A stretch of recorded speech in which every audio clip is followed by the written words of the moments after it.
Hello everyone, welcome to the episode 2 of Exploring the Multidimensionality.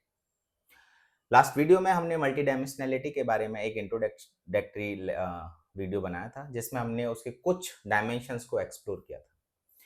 Sir यहीं से हमारा दूसरा टॉपिक भी आता है और आज की वीडियो का एक डिस्कशन भी आता है कि किस तरीके से इंसान ने जब पहली बार सच के बारे में सोचना शुरू करा होगा, या फिर सर अगर हिस्ट्री के अकॉर्डिंग देखें और एंथ्रोपोलॉजिकल एविडेंसेस के थ्रू देखें तो होमो इरेक्टस के बाद होमो सैपियंस आए, होमो सैपियंस के बाद होमो सैपियंस सैपियंस बनते हैं। मतलब इसमें भी एक रेशनैलिटी नजर आ रही है। तो ह्यूमन जब होमो इरेक्टस हुआ करता था सर, जब वो कह सकते हैं कि एक एनिमल से जब धीरे धीरे एक होमो सेपियंस की तरफ जा रहा था, उसके माइंड ने जब वर्किंग करना शुरू करा, अपने आसपास के सराउंडिंग्स को समझना शुरू करा, तो हो सकता है सर उसने पहली बार बारिश को महसूस किया हो, हवाओं को महसूस किया हो, और सर समंदर को उसने देखा हो, और जानवरों को उसने देखा हो, सर्वाइवल के इंस्टिंक्ट उसमें आए हो। ये इतनी सारी चीजें सर एनवायरमेंट में उसके सामने हो रही थी, तो कैसे उसने इसको समझा होगा, कैसे उसके सामने सच के और डायमेंशंस खुले होंगे, क्या वो किसी सच की तरफ बढ़ रहा था या उसका स्वभाव था मल्टी डायमेंशनल होना। तो यहां से सर आज का हम डिस्कशन शुरू करेंगे और इस पे आप किस तरीके से इसको लेके जाएंगे सर, ये मैं आपको अथॉरिटी देता हूँ। बिल्कुल, क्यूरियोसिटी जो है वो इंसान के स्वभाव का शुरुआत से ही हिस्सा रहा है। जी। क्योंकि इंसान बहुत उत्सुक था, उसे लगता था कि जो हो रहा है वो क्यों हो रहा है। उसी दौरान होमो इरेक्टस के बाद होमो सेपियंस यानी निएंडरथाल्स जो जो बायोलॉजिकल एवोल्यूशन है ह्यूमन का, उसी दौरान उसने बहुत सारे एक्सपीरियंसेस किए और फिर उसके बाद उसने धीरे धीरे साउंड को समझा, धीरे धीरे वो म्यूजिक समझने लगा साउंड से, और बहुत सारी चीजें। लेकिन जो हो रहा था वो क्यों हो रहा था उसे नहीं पता था। लेकिन उसके दिमाग में ये सवाल था, तभी तो ह्यूमन माइंड जो है वो दूसरों से डिफरेंट है कि ये जो बारिश हो रही है वो क्यों हो रही है, जो हवा चलती है वो क्यों चलती है, जो गर्मी पड़ती है, धूप होती है, दिन होता है, रात होती है, क्यों होती है ये सब। और उसी दौरान जैसे इस कॉन्टेक्स्ट में अगर हम देखें तो जो वैदिक सिविलाइजेशन है तो वो बहुत सारे देवताओं की कल्पना करती है। जो देवता बेसिकली उन्हें लगता है कि कुछ पारलौकिक शक्तियां हैं जो ये काम करती हैं, यानी कि उस सत्य तक पहुंचने के लिए उसने समझा कि एक ईश्वर है जो सत्य है, कोई नेचुरल पावर की तरफ हाँ, इंडिकेशन। कोई नेचुरल पावर है। और देवता तो बहुत सारे, जैसे अग्निदेव, पवन देव, यम, ये सारे। सर या वो जिनसे डरता रहा होगा या बिल्कुल, भय होगा, उनको ही उसने देवता मान हाँ, लिया। कि भाई आग जलती है तो अग्निदेव होता है, हवा चलती है तो पवन देव होते हैं। इस तरीके की जितनी भी चीजें हैं उसने उनकी दैवीय कल्पना स्थापित की। लेकिन उसने उस सारे देवताओं के पीछे किसी एक शक्ति, यानी वैदिक अगर फिलॉसफी को हम देखें तो वह एक है, एक ही है, लेकिन मल्टी डायमेंशनल है। ये सर हाँ, वो जैसे पुरुष सूक्त में कहा गया है कि सहस्र शीर्षः पुरुषः सहस्राक्षः सहस्रपाद सा भूमिम विश्वतो वृत्वा अद्य तिष्ठत दशांगुलम। मतलब वो जो ईश्वर है वो हजारों सिरों वाला है, हजारों आंखों वाला है, हजारों भुजाओं वाला है और हजारों पैरों वाला है।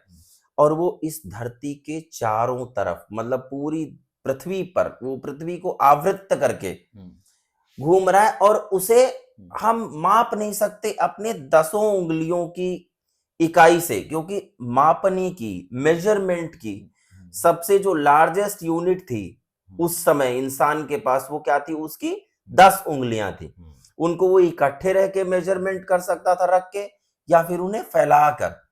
बट ईश्वर को उस मेजरमेंट की जो यूनिट है उससे भी मापा नहीं जा सकता, उसने ये कहा। लेकिन यहां एक बड़ी इंटरेस्टिंग बात है कि वो हजारों सिरों और हजारों भुजाओं वाला, हजारों पैरों वाला, यानी कि एक बॉडी के बियॉन्ड अगर वो मल्टी डायमेंशनल है तो उसको किस तरीके से आप एक बॉडी के अंदर ही बहुत सारे रूप देखे गए उसके, यानी कि मल्टीपल माइंड्स जो है वो ज्यादा सोच सकते हैं। ये नहीं कहा गया कि उसका एक ही सर है जो बहुत कुछ सोचता है, मतलब इस तरीके से कम मैं डिफाइन करता हूं इस चीज को।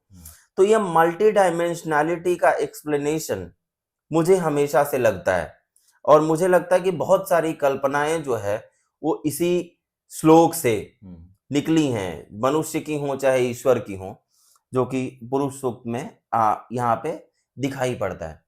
इसके बाद अगर हम देखने की कोशिश करें तो अब ईश्वर को जानना यानी कि सत्य को जानना, ईश्वर को जानना था, ये इन दोनों का पर्याय हो गया। तो मुझे लगता है कि जो पूरा भारतीय दर्शन है वो सत्य की खोज में लोक और शास्त्र के द्वंद्व पर आधारित है। लोक और शास्त्र, हाँ, लोक यानी कि जो कॉमन पब्लिक है, और शास्त्र यानी कि जो रिटन टेक्स्ट है। तो ईश्वर के संबंध में उस समय तक जितना भी हमारे चिंतकों ने सोचा वो लिख दिया। तो बहुत से लोगों ने ये मान लिया कि जितना लिखा जा चुका है उतना ही सत्य है, उसके बियॉन्ड कुछ भी सत्य नहीं है। तो वो उसी के आधार पे व्यवहार करने लगे। लेकिन वो जो व्यवहार करने का जो सिस्टम था पूरा, उसमें एक समय के बाद, जैसे अज्ञे ने एक जगह लिखा और बहुत सारे लोग लिखते कि परंपरा एक टाइम के बाद रूढ़ी में परिवर्तित हो जाती है। फिर हम उसकी रैशनैलिटी छोड़ देते हैं, बस करते चले जाते हैं कि ये काम हम क्यों कर रहे हैं। वैसे ही कुछ सिचुएशन इस चीज के साथ भी हुई और हम शास्त्र के तरीके से व्यवहार करने लगे।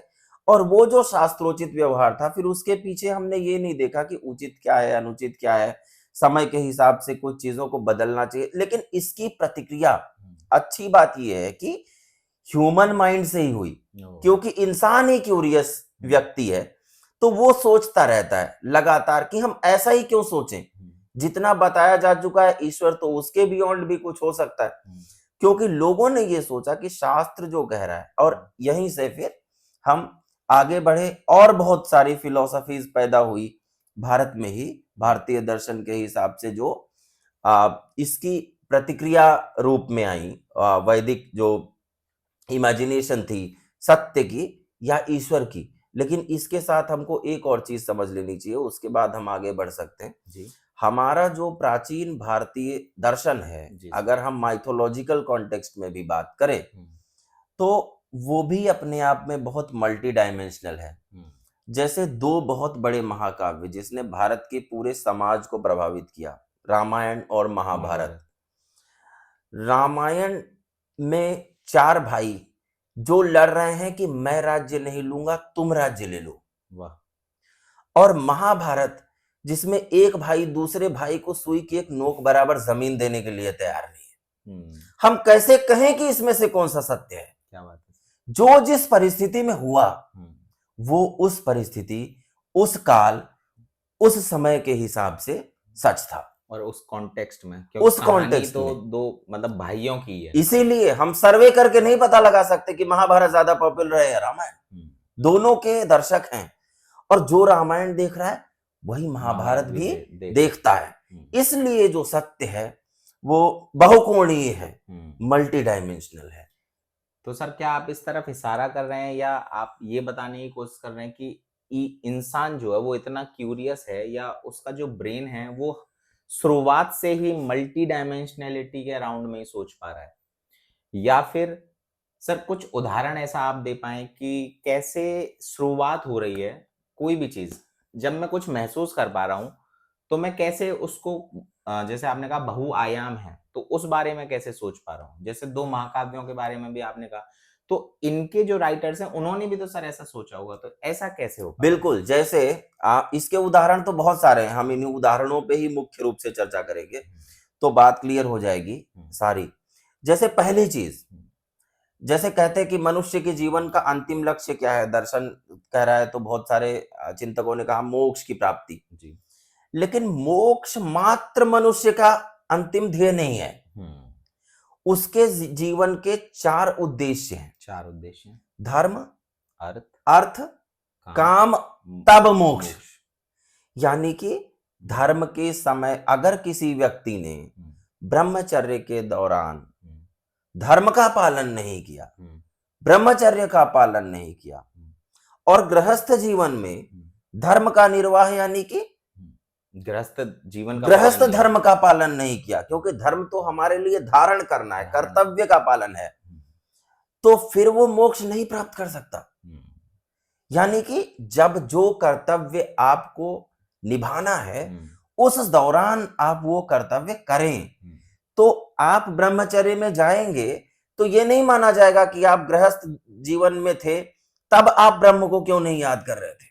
गृहस्थ धर्म का पालन करते हुए, यानी कि ईश्वर ने जो कर्तव्य बताए, अब ये देखिए कितना मल्टी डायमेंशनल हो गई आपकी लाइफ।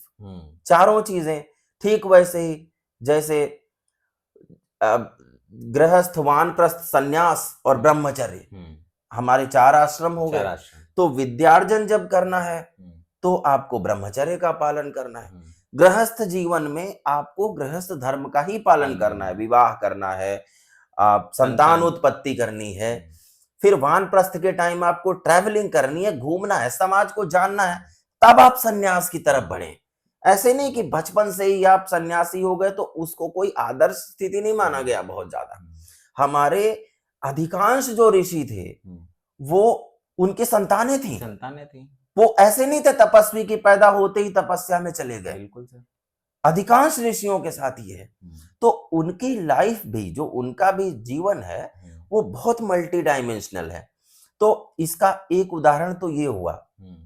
दूसरा, ये इंटरकनेक्टेड कैसे हैं, जैसे कौटिल्य के अर्थशास्त्र में अगर हम देखें तो कौटिल्य क्या कह रहे हैं, सुखस्य मूलम धर्मम, धर्मस्य मूलम अर्थः, अर्थस्य मूलम राज्य। तो अर्थ जो है, अर्थ से पहले क्या है, सबसे पहली चीज है सुख। आप सुखी हैं, आप प्रॉस्परस जैसे जैसे होते जाएंगे वैसे वैसे आप एथिकल होंगे। Prosperity makes you ethical, poverty does not. आप गरीब हैं तो आप एक रोटी दिख रही है सामने तो उसके लिए छीना झपटी करेंगे, तब ये कोई नहीं कह सकता है कि आपने गलत किया, सही किया। आपकी पहली इच्छा ये है कि मैं भूख मिटाऊं, दूसरा भूख से मरता है तो मर जाए, भाड़ में जाए, क्योंकि रोटी एक है, आप लड़ रहे हैं। लेकिन अगर आपको पता है कि रिसोर्सेज सफिशिएंट है, रोटी आपको भी मिल रही है, रोटी दूसरे को भी मिल रही, तब आप एक सिस्टम डेवलप करेंगे। तो इसीलिए सुखस्य मूलम धर्मम, जब आप सुखी हैं आप तभी धर्म को प्राप्त कर सकते हैं।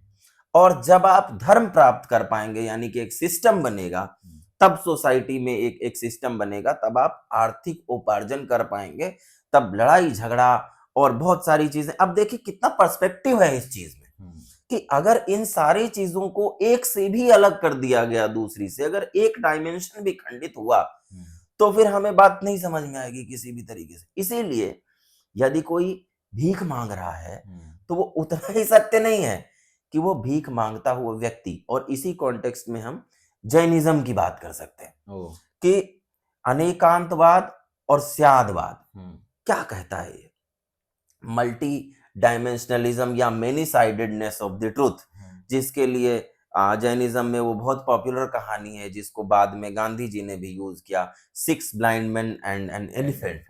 तो हालांकि कहानी से मैं बहुत ज्यादा सहमत नहीं हो पाता हूं बिकॉज ऑफ ऑब्वियस रीजंस, लेकिन उसके पीछे की जो चीजें हैं उसको अगर हम समझने लगे कि एक व्यक्ति ने हाथी के किसी अंग विशेष को देखा तो इसे हम या फिर छुआ मतलब एक इंद्रिय बोध अनुभव, यानी कि सत्य उतना ही नहीं है जितना दिखाई पड़ता है। एक्सपीरियंशियल ट्रुथ जो है हाँ, उसकी एक लिमिट है कि जो मैं आज देख रहा हूं, जैसे हम मीडिया ट्रायल्स के जमाने में जी रहे हैं, तो कुछ भी घटना घटती है तो अभी कुछ लोग तो मतलब हर एक चीज में मीडिया ट्रायल्स करने लगते हैं। मतलब एक फिल्म अभिनेत्री की एक बार डूबने से डेथ हुई तो दूसरे एक मीडिया पर्सनल ने बाथटब में लेट के दिखाया कि मैं डूब सकता हूं क्या नहीं, जबकि उसे ये पता था कि वो जो थी वो नशे की हालत में थी, तो उनके साथ वो स्थिति होना, अब क्या पता वो भी, उन्होंने भी नशा किया हो वो ट्रायल करने के लिए, ये मैं नहीं जानता। लेकिन आजकल कुछ भी हो सकता है। आज अभी कुछ दिन पहले एक वीडियो आया जिसमें पानी कितना बरसा है उसकी रिपोर्टिंग करते हुए एक आदमी लेट के दिखा रहा था कि मैं तैर सकता हूं इसमें या नहीं तैर सकता हूं। तो वैसी स्थिति नहीं, हमने जितना सत्य को देखा उसके बहुकोणीय सत्य है, मल्टी डायमेंशनल है, उसके कितने एंगल्स हो सकते हैं।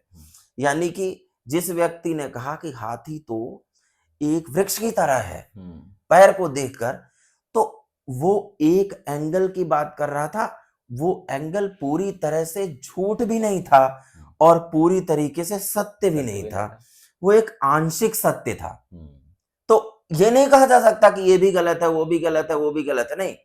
मेरा एक सत्य है, दूसरे व्यक्ति का भी एक सत्य है, उन दोनों को मिलाकर जब हम देखेंगे तो सच्चाई उन चीजों के बीच कहीं हमें दिखाई पड़ेगी। यही कहता है स्यादवाद की भी कुछ ऐसी ही स्थिति है। वो क्या कह रहा है कि हम सत्य को उसी कॉन्टेक्स्ट में देख पाते हैं, मतलब जो अभी का मेरा अनुभव है, मेरा जो मैंने अभी एक उड़ता हुआ पक्षी देखा, मैं उतना ही देख पाया जितना मैंने इस क्षण देखा, उसे फील किया और उसे देखा।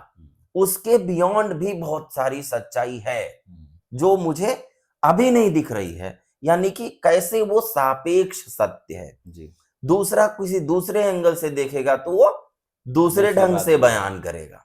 तो इसलिए हम हमेशा से मल्टी डायमेंशनलिटी को एक्सप्लोर करते आए हैं।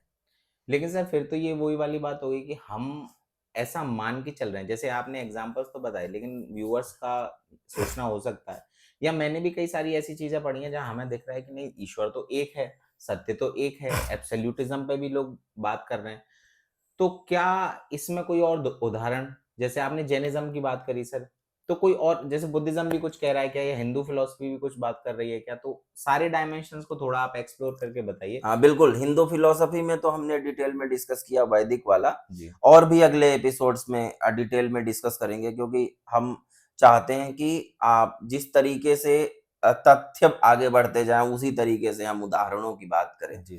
तो लगातार करते चले जाएंगे। हिंदू फिलॉसफी बहुत बड़ी फिलॉसफी है, उसको 20-25 मिनट में डिस्कस कर पाना मुश्किल है। हिंदू फिलॉसफी कहना चाहिए और क्या वैदिक कहना चाहिए, मतलब इस पे भी नहीं, मुझे लगता है कि इंडियन फिलॉसफी जो है उसे, मतलब अगर हम फेजेस में डिवाइड कर रहे हैं तब तो इसे वैदिक फिलॉसफी कहें, अदरवाइज तो फिर पूरे हिंदुस्तान में जैसे कि सावरकर और बहुत सारे लोगों का मानना है कि वो हिंदू फिलॉसफी ही है। तो उस एंगल से आप अगर देखते हैं तो आप उसे हिंदू फिलॉसफी भी कहें, हम वो नाम और रूप के झगड़े में नहीं फंसेंगे। ये भी एक मल्टीडायमेंशनलिटी का कि कौन सा क्या नाम दिया जाए उसे, नाम से ज्यादा जरूरी ये है कि कहा क्या जा रहा है।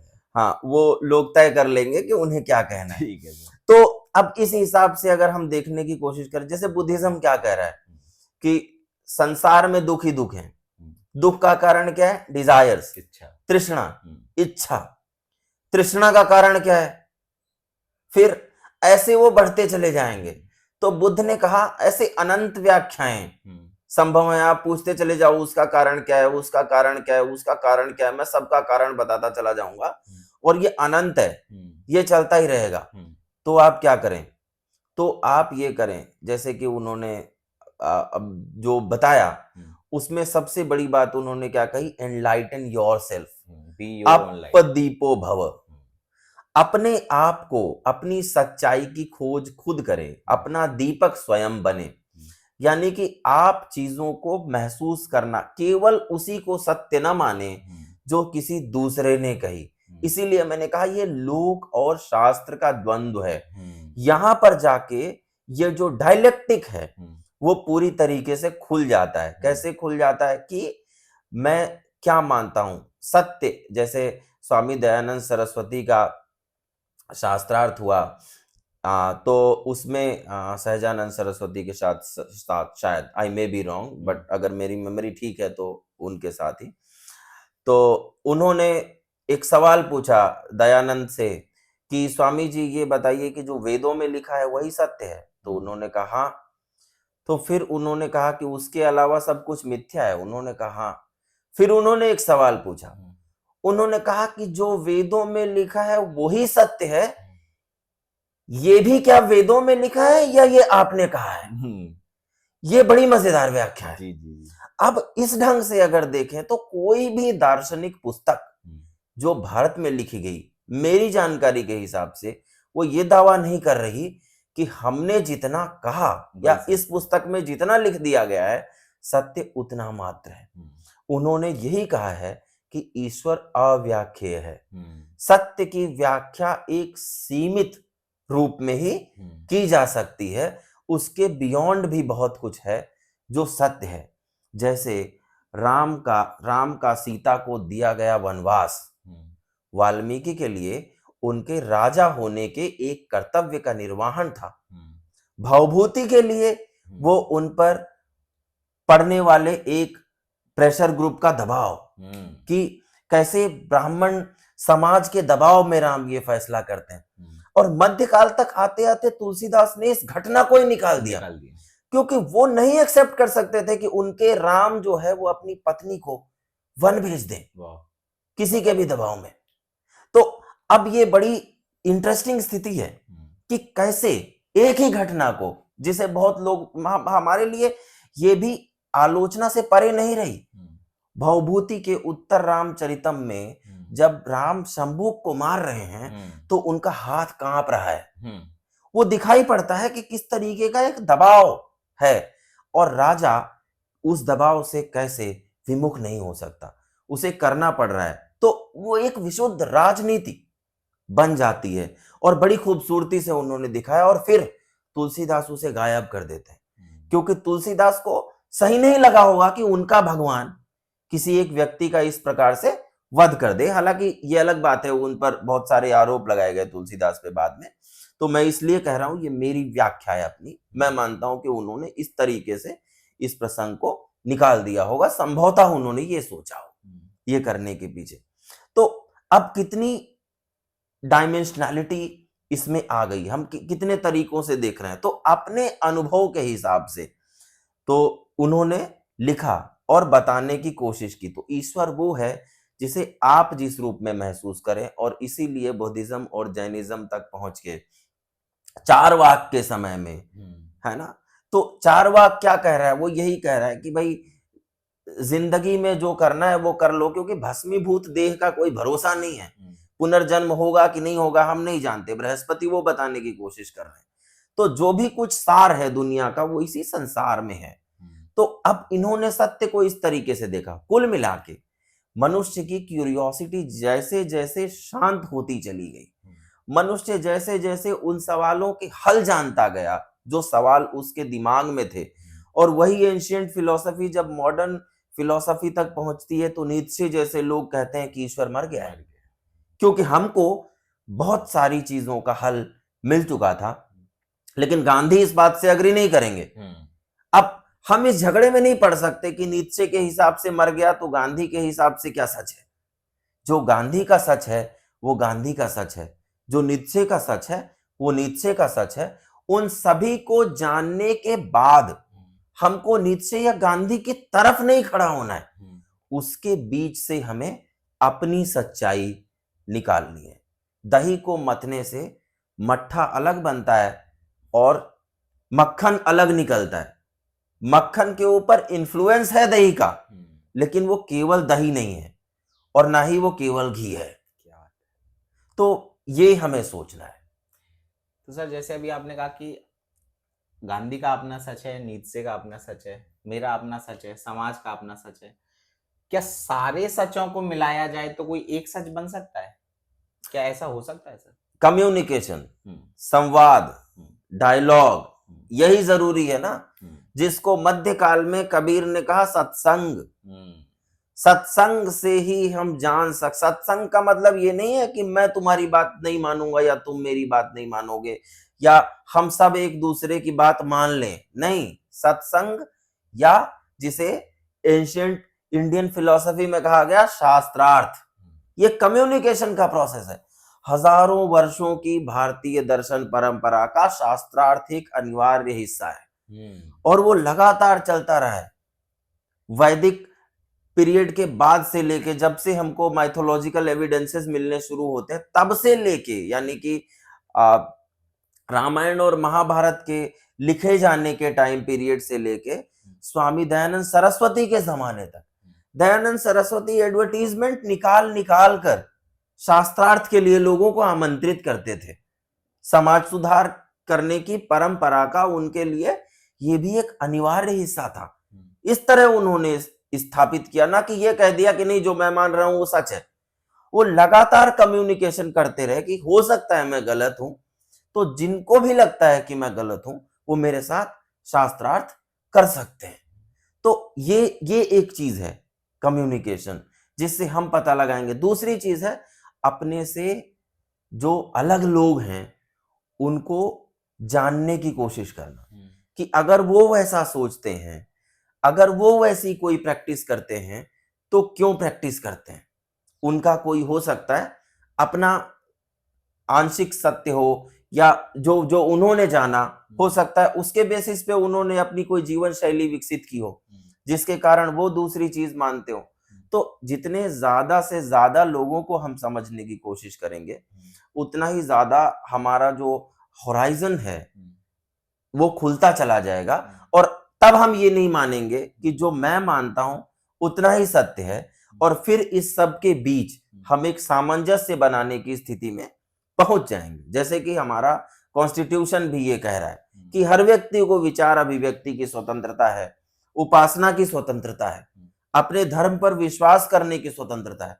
उसने नहीं कहा कि जब मैं इतनी फ्रीडम दे दूंगा तो कहीं कोई क्लैशेस तो नहीं पैदा होंगे। क्लैशेस होंगे तो कम्युनिकेशन होगा, तो समाधान भी होगा। लेकिन अगर हम एक दूसरे को सुनने के लिए ही नहीं तैयार होंगे तो फिर क्लैशेस ही हो सकते हैं, उसका समाधान नहीं हो सकता। So like cut to the modern times और 21st सेंचुरी। अगर मैं आज की बात करूं तो थोड़ा सा मतलब लिंक मल्टी डायमेंशनैलिटी से है, बट मॉडर्न कॉन्टेक्स्ट में एक समाज ऐसा जिसके खुद के कुछ सच हैं। एक एरिया है, मान लीजिए 2 गांव का एग्जांपल लेते हैं, विलेज ए और विलेज बी। विलेज ए ऐसा जहां पे मान लीजिए इंटरकास्ट मैरिजेस अलाउ हैं, और विलेज बी है जहां पे इंटरकास्ट मैरिजेस अलाउ नहीं है। तो दोनों के अपने अपने सच हैं। अब ये वाले कह रहे हैं कि इंटरकास्ट मैरिज अलाउ नहीं होना चाहिए, ये वाले कह रहे हैं कि इंटरकास्ट मैरिज अलाउ होना चाहिए। यहाँ सर कैसे सामंजस्य बनाया जाए, अलाउ होना चाहिए नहीं अलाउ होना चाहिए, किसका सत्य सत्य है किसका सत्य सत्य नहीं है, तो इसमें कैसे डायमेंशंस आएंगे सर? नहीं, ये तो गांव का झगड़ा है ही नहीं ना। ओके। आप याद करें ड्राफ्टिंग कमेटी के प्रेसिडेंट की तरह अंबेडकर ने जब अपना लास्ट स्पीच दिया तो उसमें उन्होंने क्या कहा, an individual is the smallest unit of a democracy. True. जो राज्य है, भारत जो एक गणराज्य है, उस लोकतंत्र की सबसे छोटी इकाई कौन है? एक व्यक्ति है। तो हम उस गांव को, किसी गांव को कोई अधिकार नहीं है विवाह का फैसला करने का। व्यक्ति को अधिकार है। ज्यादा से ज्यादा अगर उस व्यक्ति ने स्वतंत्रता दे रखी अपने परिवार को तो उसके परिवार को ही अधिकार है। जैसे कि आप अधिकार दे दें अपने माता पिता को कि वो आपके लिए एक पार्टनर का चयन करें, तो वो जिस पार्टनर का चयन करेंगे आप उनसे शादी कर लेंगे। अगर उन्हें लगता है कि इंटरकास्ट मैरिज सही है तो शायद आप भी सही मानेंगे। अगर उन्हें लगता है नहीं करनी है तो शायद आप भी ना माने, आप भी वही चीज मान लें। तो ये क्यों कर रहे हैं आप? क्योंकि आपने अपने जीवन साथी के चुनाव का अधिकार उन्हें दे रखा है। यदि नहीं दे रखा हो तो आप स्टेट के पास जाते, आप स्टेट के पास जाके कहते कि मैं फला फला व्यक्ति से शादी करना चाहता हूं लेकिन फला या फला गांव मुझे शादी नहीं करने दे रहा है। स्टेट आपको प्रोटेक्शन देगा उस बात के लिए। तो ये गांव और गांव का झगड़ा तो है नहीं, अनफॉर्चुनेट। इसी सब चीजों के लिए हमने एक इकाई बनाई, जिसे नियामक संस्था बनाई, जिसे हम कहते हैं स्टेट। ये सारे चीजों को राज्य तय करेगा और एक कॉमन कंसेंसस बना हुआ है। क्या है? Rule of law. तो रूल ऑफ लॉ के हिसाब से जो चीज ठीक है हमें उस सब को पालन करना है, उस बात का, क्योंकि आज तक हम इसी कंसेंसस पे पहुंचे। और रूल ऑफ लॉ का क्या कहता है? हर व्यक्ति की स्वतंत्रता उतनी ही है, जितनी मेरी स्वतंत्रता है उतनी ही आपकी स्वतंत्रता है। हम सब, कोई भी किसी को भी एब्सोल्यूट फ्रीडम नहीं है। मैं स्वतंत्र हूं इसका मतलब ये नहीं है कि मैं किसी को थप्पड़ मार दूं।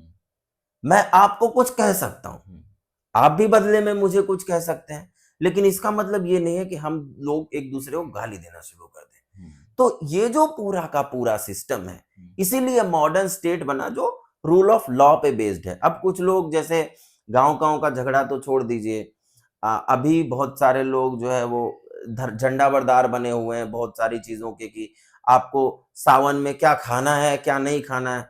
आप मेरी जितनी जानकारी है उसके हिसाब से भगवान शिव ने ऐसा कहीं कहा नहीं। और यदि किसी आस्था को ठेस भी पहुंचे तो स्टेट कहता है कि आप वहां ना रहें, वहां से दूर चले जाएं। जैसे कांवड़ पथ है, वहां तक तो ठीक है, लोगों की आस्था को ठेस पहुंच सकती, लेकिन बहुत सारे लोग इधर उधर अपनी राजनीति चमकाने के नाम पे, मुझे ये कहने में डर नहीं है कोई, ये सब काम कर रहे हैं। ये सारा कुछ राज्य को करना है और मल्टी डायमेंशनैलिटी इतनी ज्यादा है, इसीलिए स्टेट जो फैसला करे उसे सब मानते हैं। उसे मैं भी मानता हूं, उसे आप भी मानेंगे, उसे तीसरा व्यक्ति भी मानेगा। राज्य की नियामक संस्थाएं इसीलिए बना दी गई है। एक सर आखिरी सवाल और आज के डिस्कशन पर, कि क्या राज्य का सच जो कि कॉन्सेंसस से बन रहा है, जैसे लॉक बोल रहा है कि भाई कॉमन विल पे चलेंगे हम, रूसो भी वो बात बोल रहे हैं, तो राज्य का सच, या फिर अगर हम स्मॉलर यूनिट लें सर, एक छोटी सोसाइटी, एक छोटे समाज में, मान लीजिए मैं एक समाज का हिस्सा हूं, तो समाज का सच और मेरा सच क्या एक होना चाहिए? हो सकता है समाज का जो सच है उससे मेरा सच ना मिले, तो क्या मुझे समाज के अपोज में जाना चाहिए, या मुझे उस समाज का हिस्सा बन के रहना चाहिए? तो ये तो, जैसे अगर आप कह रहे हैं सर मुझे लिबर्टी है, बट मैं तो उस समाज का हिस्सा हूं, तो मैं उसमें कहां अपनी लिबर्टी एक्सरसाइज कर पाऊंगा? महात्मा गांधी एक थिंकर को बहुत बार कोट किया करते थे, हेनरी डेविड थोरो।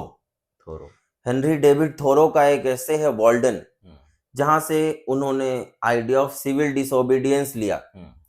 उसमें वो क्या कह रहा है?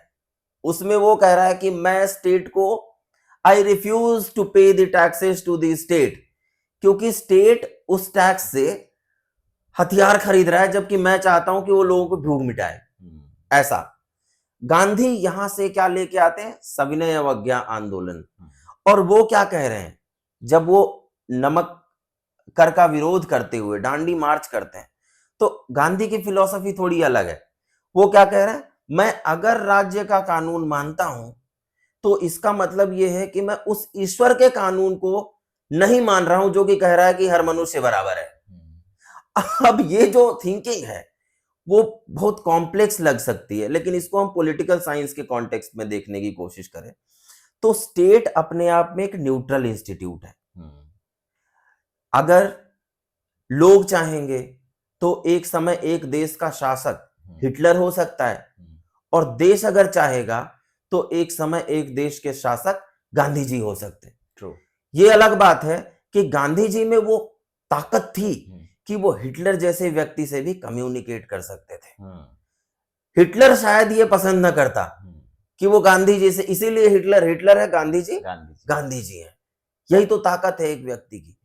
अब स्टेट क्योंकि न्यूट्रल इंस्टीट्यूट है, तो समाज और राज्य की जो सच्चाई है उसके बीच शायद कुछ समय तक हमें कॉन्फ्लिक्ट दिखे, हो सकता है कुछ समय तक, क्योंकि जब इलेक्शंस होते हैं तो स्टेट हर एक चीज पे आपसे कंसेंसस नहीं लेता कि हमें आप वोट देंगे तो ये कानून भी बनाएंगे। वो बहुत सारे ऐसे कानून भी बनाते हैं जो उसके जो उस पर्टिकुलर पॉलिटिकल पार्टी के मैनिफेस्टो में नहीं रहे होते हैं, लेकिन फिर भी वो उस पे कानून बनाना शुरू कर देती। अब मान लीजिए बहुसंख्यक जनता उससे दुखी हो गई कि ये क्या कर रहे हैं, ये तो जबरदस्ती हमारी जिंदगी में घुसने की कोशिश कर रहे हैं। जॉन लॉक जैसे लोग जैसे हुए जिन्होंने कहा स्टेट को मिनिमम रिस्ट्रिक्शंस लगाने चाहिए, क्योंकि एक व्यक्ति का दूसरे व्यक्ति के साथ जो रिलेशन है वो एटोमिस्टिक रिलेशन है जी। जैसे एक एटम दूसरे एटम से फिजिक्स में कनेक्टेड होता है, वैसे ही स्टेट में हर एक व्यक्ति एक दूसरे से कनेक्टेड है भी और नहीं भी कनेक्टेड है। उसकी एक इंडिविजुअल यूनिटी है जैसे एक एटम की होती है।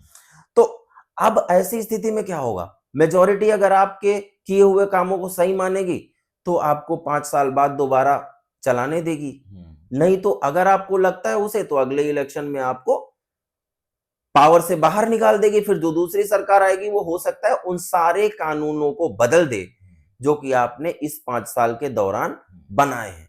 तो कुछ समय तक तो ऐसा लग सकता है कि जो सरकार, राज्य नहीं मैं कहूंगा क्योंकि राज्य तो न्यूट्रल है, उसको चलाने वाली एक संस्था सरकार है, वो ज्यादा पावरफुल दिखे समाज से, लेकिन वो बहुत लंबे समय तक ऐसा नहीं चल पाता।